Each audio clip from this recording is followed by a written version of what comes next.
I feel the Spirit moving in me. I feel the Spirit moving in me.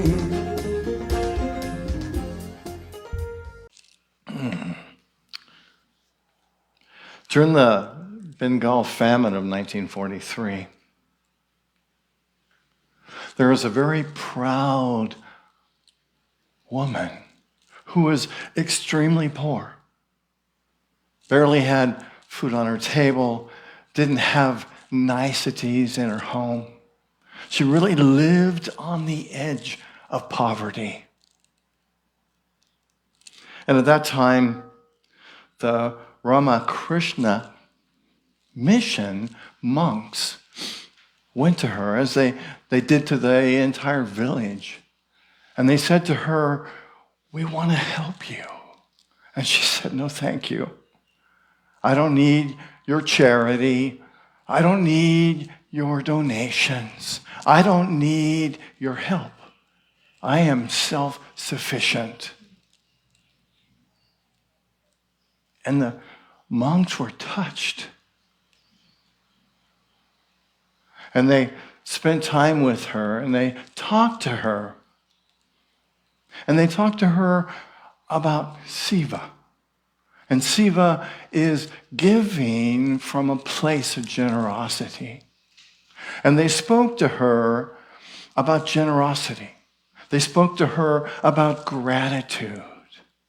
And they said, "Okay, you don't want our food, but we know that you like to cook. What if we give you food and you cook food for the people in this village?" Right? So they brought her food on a constant basis, and she cooked it for the people in the village. And of course, she ate it herself. And she understood the concept of Seva, which is about generosity. And she was able to have a shift in her consciousness by experiencing appreciation for what she had. The monks told her, "Love what you have. Appreciate what you have. Bless what you have. And you will be prosperous." Seva is selfless service performed with gratitude and love. Seva arrives from a place of gratitude, from a place of being totally grateful for what you have, for what we have, and being in the moment and appreciating even the smallest things that we have. And Seva arrives naturally from this place of gratitude. When we are so into it, when we are so committed to it, when we are so in love with all that is.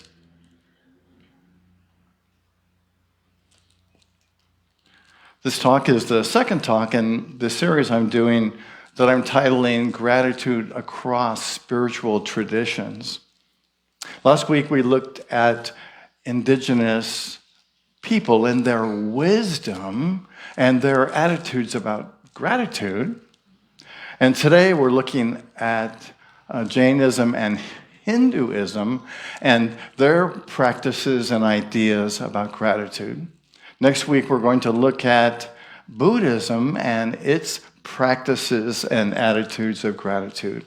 And then last Sunday of this month, we'll look at Christianity and Christianity's attitudes and beliefs about gratitude. So today, this talk is titled Hindu and Jain, Wisdom for Abundant Living. Now, Hinduism, part of its really basic teaching is devotion. devotion to all life, devotion to the paths of truth. And Hinduism, a big part of it is gratitude and service. And in Hinduism, they see service as a means to experience the divine. And Jainism is very similar, but they emphasize nonviolence and gratitude. And they believe that gratitude develops the soul. And we're going to talk about that today, of how this idea of Seva, gratitude, affects our lives, our mind, our body, and our spirit, and the way that we show up in the world. Now I want to take you back in time before the Bengal famine of 1943, and the first story I told. This story takes place in 1898, during the time of the bubonic plague in Calcutta. A young Hindu monk named Swami Vivekananda was walking through Calcutta, and he noticed that families were gathered in makeshift shelters under blankets and makeshift tents. He noticed that children were starving and begging for food. He noticed that elder people were alone. Many lay dead in the streets. And his heart was broken. And this tragedy led him to an amazing realization.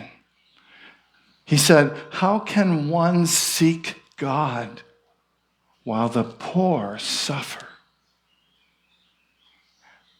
And this changed his life.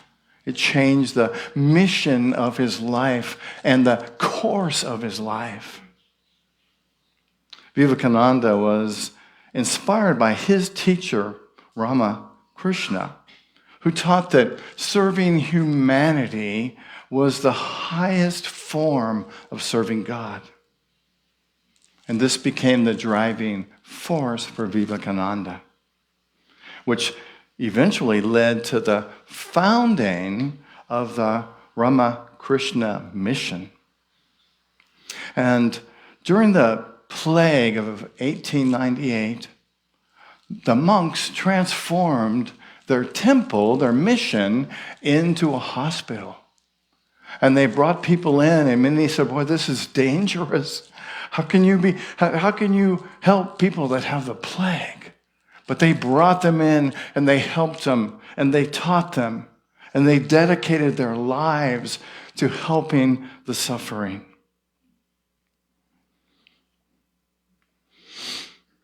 And this began the real vision of Seva. I think it's interesting that Vivekananda said something that to me blew my mind. He said, they alone live who live for others. They alone live that live for others. There's a lot in this. Let's kind of break it down of what he's saying here. He's saying the purpose of life is to serve. The purpose of life is to serve others. Wow, that kind of makes it kind of simple, doesn't it? He also was saying in this that serving others transforms our ego. And why is that? Right? Because when we're serving others, stuff comes up for us, doesn't it? How am I going to do this? Am I going to have the energy? Why do I have to serve other people? Shouldn't somebody else be serving me? And the ego is all about me and I and what can be done for me. How can I be helped? What do I have to gain out of this?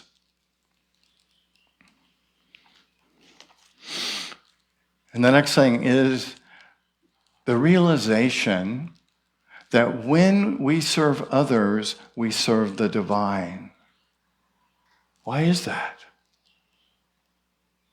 Because others are the divine, because we are the divine, right? So really what is happening is the divine is serving the divine. And all is raised up as a result. Sometimes when we serve others, or we have the idea of serving others, we get this, how will I ever do it? How can I ever? I don't have the energy to make my own bed. And I'm supposed to go out and serve others. But the message here is, when we are so grateful for who we are, when we are so grateful that we recognize that the divine is in us, and that the divine in us is serving the divine in the world. Can you feel the difference? Right? It's moving past the ego. Recognizing, remembering that you are the divine. So just breathe into that, feel that, remember that. You are the divine. When you serve, when you love, when you give, when you share, you're sharing with the divine. So often we think that this is mine, right? This is my money. This is my stuff. This is my house. This is my time. But if we can break out of that, because all that stuff does what? Does it give you energy? No, it dampers down who we are. But when we remember who we are as divine and we're serving from this divine, we can do it in that energy, in that love, in that gratitude for what we have.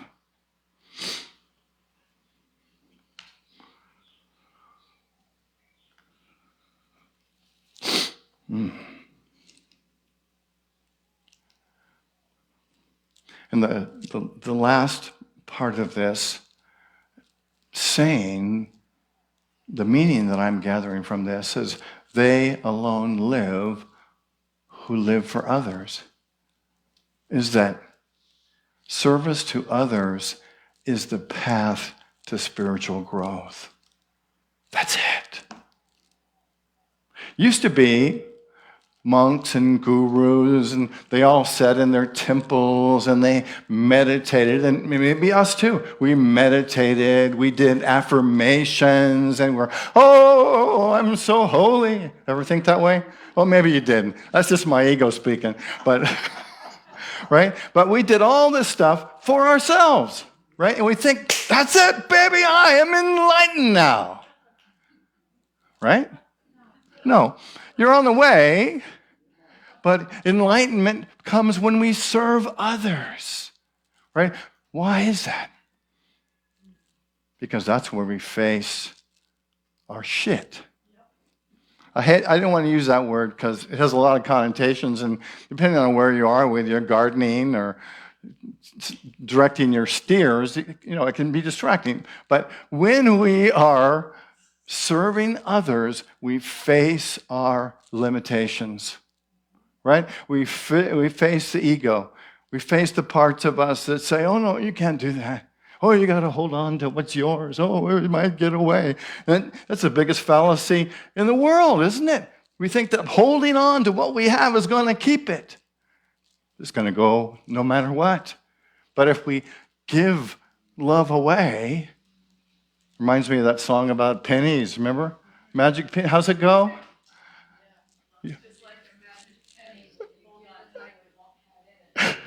Just like a magic penny, hold on tight, you won't have any.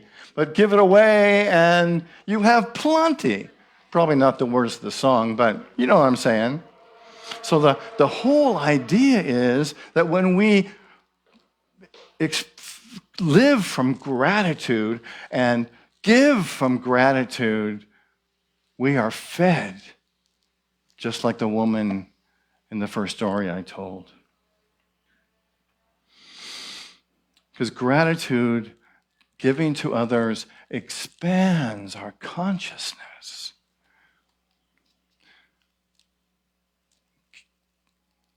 Giving expands our consciousness.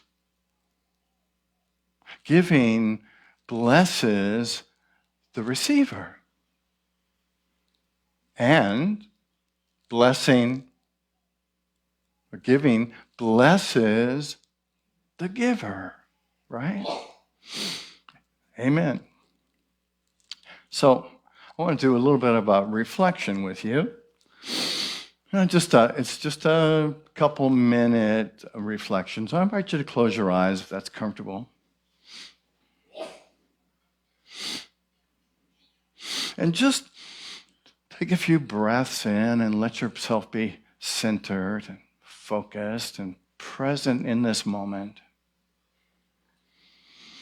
Breathing in, breathing out.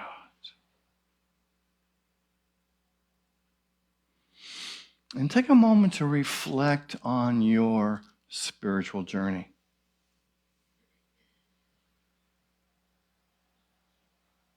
What has being on this spiritual journey meant for you? And then focus on gratitude, on something in your spiritual journey that you are grateful for. And focus on that. And feel that gratitude. And imagine that you can even turn up the flame or the volume on this that you're grateful for. And just let it bubble up and expand into your entire being. And be grateful for how the teachings that you have embraced have fed your life. To give thanks for who you are right now, today. For the truth and the love that you've embraced. And feel that. Breathe into it. Let that gratitude move through every cell, every space, every tissue in your mind, in your body, in your spirit.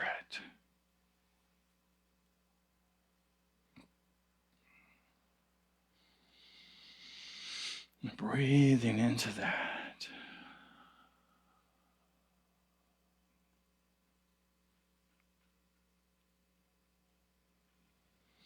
And then feel that feeling of joy, that part of your awareness that is grateful to be here on Maui, whether you're living here or you're on vacation here, and just allow that same gratitude to bubble up in you, to feel it, to feel the beauty of the blue skies and the red and brown earth and the amazing ocean and all the life. Breathe into that. And then breathe into all that you are. Physically, mentally, spiritually. And feel gratitude for being you, for being this amazing spirit, having this physical experience right here, right now. To feel that, to be grateful for that, to love that, to embrace that, to imagine that it's expanding in and through and all that you are.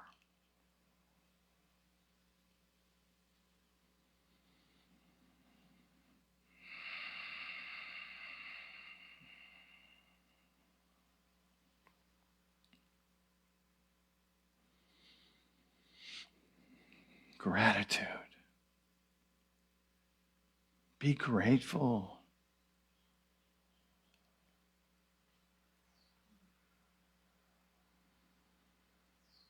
And now I invite you to begin to bring your awareness back to this moment, carrying that sense of gratitude with you. So you can feel it, you can touch it, you can hold it. You know that it is who you are. And then to open your eyes when you're ready.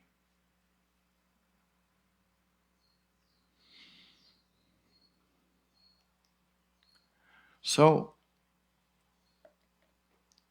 how can you practice Seva? How can you practice gratitude? I got a couple ideas. And the first thing is just to start small. You don't have to go be a monk and serve people food or walk miles to serve people food, but just to be willing. Maybe it's just about being willing. Maybe that's the small piece. Just to start there. And to know that it doesn't have to be huge. It's not going to be hard. What if it's not hard? Right? Our minds sometimes say, it's going to be so hard. What if it's not? That's just something that we believe. Words are just something that we believe. So what if it's possible? And then the second part is just to be mindful wherever you are that you are here to serve, no matter where you are.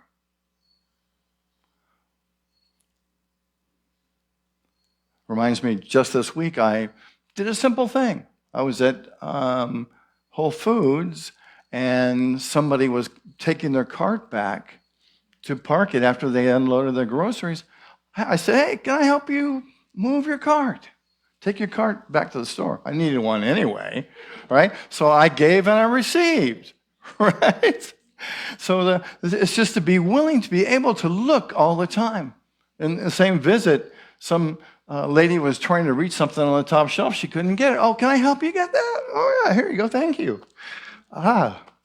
And then I opened it up, took half of it, and gave her the rest. You give and you receive, right? That part's not true. I don't lie from up here very often, but once in a while I stretch the truth.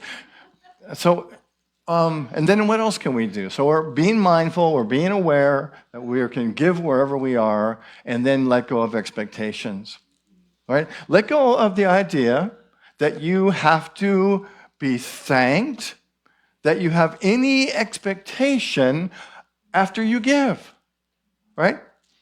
Giving for the pleasure of giving, and that's it. I don't need a thank you. I don't need a thank you card. I don't need you to tell me how amazing I am or how good looking I am. Just be thankful to be able to give. Yeah? Without expectation, right? Because you know what happens if we give and we expect something back? Are we fully enjoying the giving that we gave? No, because we're waiting for something in return. Just give because you love to give. And the next thing is kind of similar to the previous one, and just look for opportunities in daily life to give, and they will show up. If you're just like, I'm here to give. How can I give? What can I do? How can I help? Right? Imagine, having a T-shirt that said, I'm life's helper, right? Wherever I show up, I'm there to serve, even if it's a smile, even if it's a hi, a hello, right? Thank God we live on Maui. Try this in New York, you probably get slapped. But, if we're just being that presence wherever we are, just to be that gift, be that giving, be that gratitude. So, and serve where you live, which, most of us here live on Maui. what can you do to serve on Maui? How can you give your gifts in some way on Maui? I have to share a little bit about Emily. Emily has been tutoring a first grade student in reading. Once a week, 45 minutes, and this beautiful little girl, as Emily describes her, doesn't know how to read. She's in first grade. She's only got a handful of sight words that she recognizes. So Emily sits with her and laughs with her and plays games with her to help to teach her how to read. And she comes back so overjoyed with all these great stories of the words that she taught. It's even expanding her vocabulary.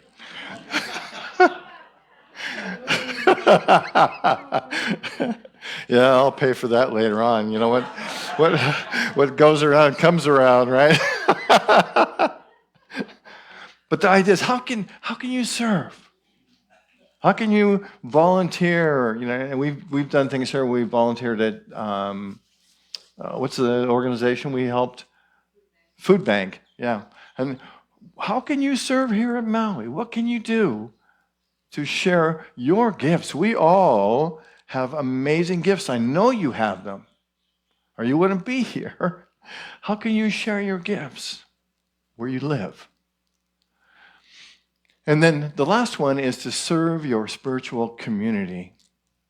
And I talked a lot about this in the series we did on Soul Boom.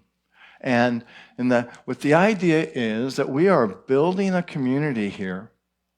And this community is here to love, each of us to love each other, to build community, to share our gifts with others in this community. So I wonder, what are your gifts?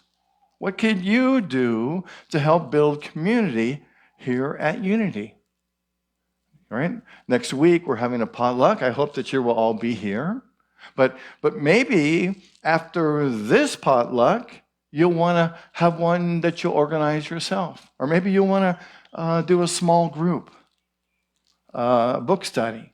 Maybe you want to teach a yoga class. Maybe you want to teach a class on reading or writing or AI or whatever it might be. What is it that feeds you? There's a group of us that have met twice now, with the intention of looking at who are we as Unity on Maui? Who are we right now? And what do we want to be? How do we want to be on Maui?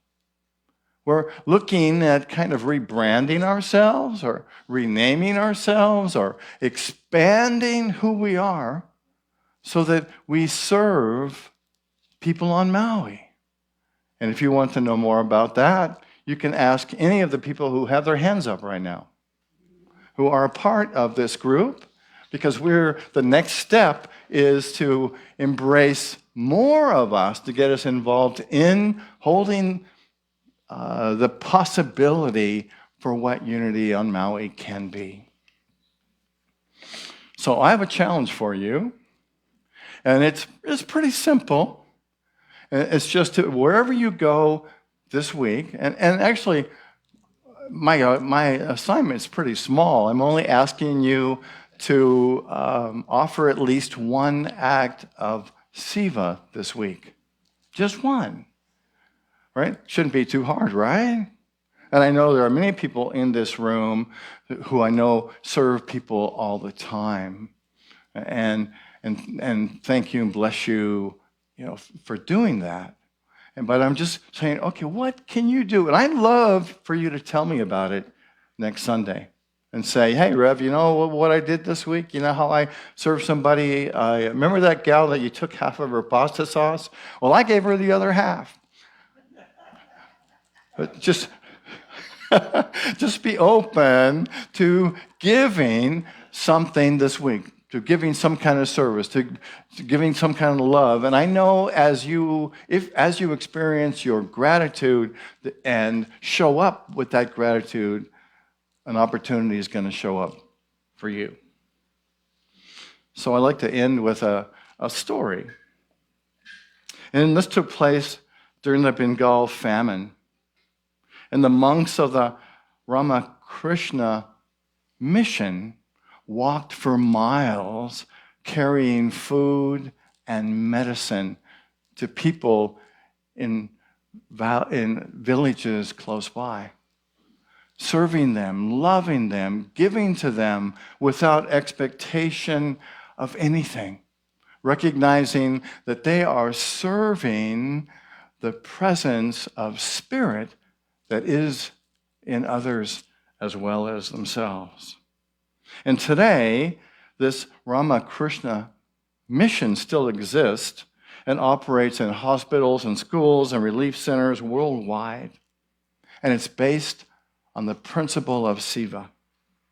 And it shows us that one person's dedication to service can transform countless lives. And it all begins with what? Gratitude. I invite you to close your eyes. I open my heart to serve others and live abundantly. Breathing in and breathing out.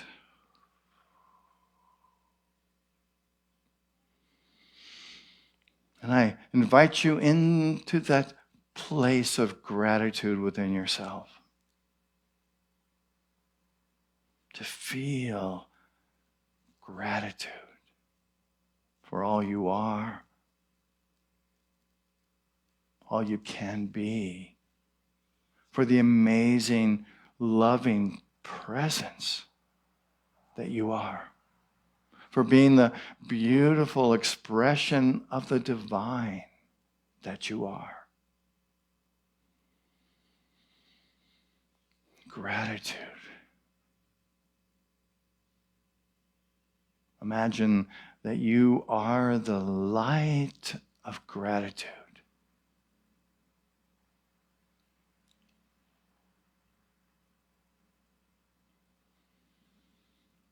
Breathing in and breathing out.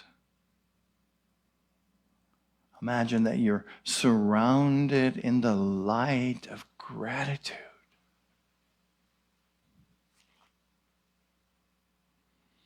And this gratitude goes before you. It goes after you. It's all around you.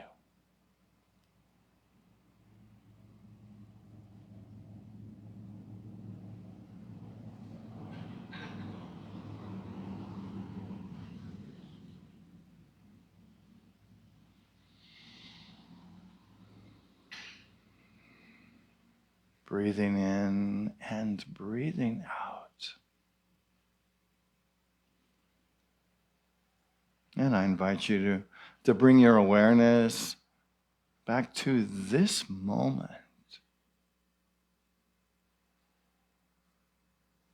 And as you open your eyes, to look around with gratitude. So if you would, and we'll pray the prayer for protection and join together in a circle to sing the peace song.